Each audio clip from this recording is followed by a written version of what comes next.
Before dystopian blockbusters filled theaters, before prestige television turned the end of the world into glossy drama, there was a strange little film from 1982 that imagined the future in a way no studio ever would. A future that felt like performance art. A future that looked like a stage play. A future that felt less like science fiction and more like a surreal dream. Its name was Café Flesh. At first glance, the film looks like it belongs to a completely different corner of cinema. But over time, it has gained a reputation as one of the most unusual cult science fiction films ever made, a strange hybrid of post-apocalyptic storytelling, experimental theater, and underground filmmaking. And like many cult classics, its story begins far from Hollywood's spotlight. The film was directed by Steven Sayadian, working under the pseudonym Rinse Dream, alongside co-director Mark S. Esposito. Sayadian came from the world of design, art direction, and underground magazine publishing, bringing with him a visual style shaped by illustration, advertising, and avant-garde performance art. He wasn't trying to make a traditional movie, he was trying to create a world. And that world begins after an unnamed global catastrophe. In this imagined future, humanity has split into two groups. The vast majority of the population has become sex negatives. These individuals can no longer engage in intimacy without becoming physically ill. Any attempt results in violent sickness and psychological distress. A tiny minority, however, remain sex positives. They are physically capable of intimacy, but socially isolated, feared, and forced into a strange new role in society. This is where the film's central location appears, a surreal nightclub theater known as Café Flesh. The club is not glamorous, it is eerie, theatrical, and oddly quiet. The audience sits in shadow, watching performers on stage beneath harsh lights. The atmosphere feels less like a nightclub and more like an experimental performance space from a dystopian future. This single setting becomes the heart of the film. Inside the club, the remaining sex positives perform elaborate stage shows for audiences who can only watch.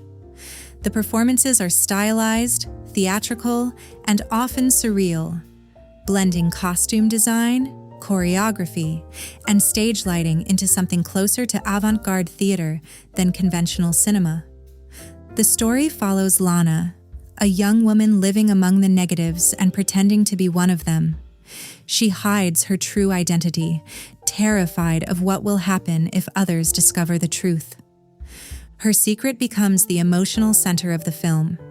Because in this world, being different is dangerous. Being human is dangerous. And the fear of exposure becomes just as powerful as the dystopian setting itself. Café Flesh was co-written by Steven Sayadian and Jerry Stahl, who would later become a well-known novelist and screenwriter. Together, they created a script that feels more like a dark satire than a traditional science fiction narrative.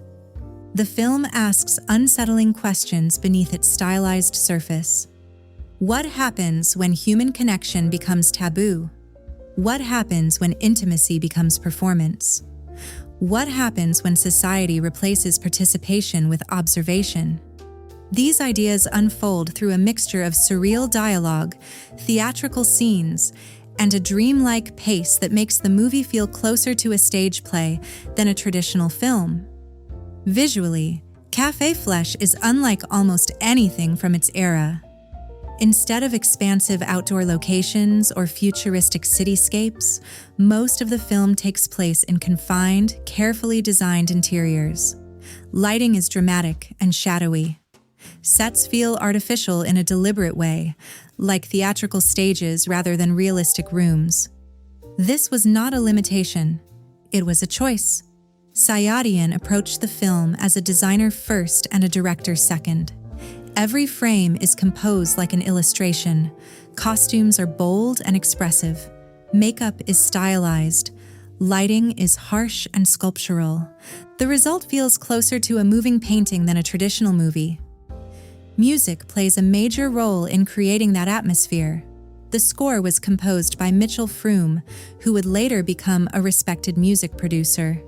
His work here blends electronic tones, moody melodies, and experimental sound design to create a soundscape that feels both futuristic and melancholic. The music doesn't just accompany the story, it becomes part of the world. The performances in Café Flesh are intentionally stylized. Dialogue is delivered with a theatrical rhythm. Characters often feel like symbolic figures rather than realistic people. This approach reinforces the film's stage-like quality and deepens the sense that the audience is watching a performance within a performance. When the film was released in 1982, it existed far outside mainstream cinema. Distribution was limited, and its unusual tone made it difficult to categorize. But over time, it began to find a second life among cult film enthusiasts. Viewers started to see it not simply as a provocative production, but as a piece of experimental science fiction, a film that used dystopia as a backdrop for surreal art and social commentary. It became a midnight movie discovery. A late-night curiosity passed from one curious viewer to the next. Decades later, Café Flesh remains one of the most unusual entries in the history of underground cinema. It stands at the crossroads of multiple genres: science fiction, performance art, satire, and experimental film. And like many cult classics, it has experienced a rediscovery in the modern era. In 2025, a high-definition restoration brought the film back into the spotlight, allowing new audiences to experience its strange, dreamlike world with greater clarity than ever before. Watching it today feels like opening a time capsule from an alternate timeline of cinema, a timeline where underground filmmakers pushed genre boundaries in unexpected directions. Café Flesh isn't polished, it isn't conventional, and it isn't easy to categorize, but it is unforgettable.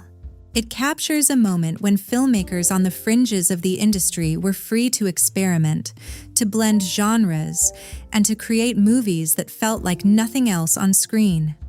Some films imagine the future with spectacle, others imagine the future with fear. Café Flesh imagined the future as theater, a quiet stage under harsh lights, a silent audience in the dark, a world where watching replaced living.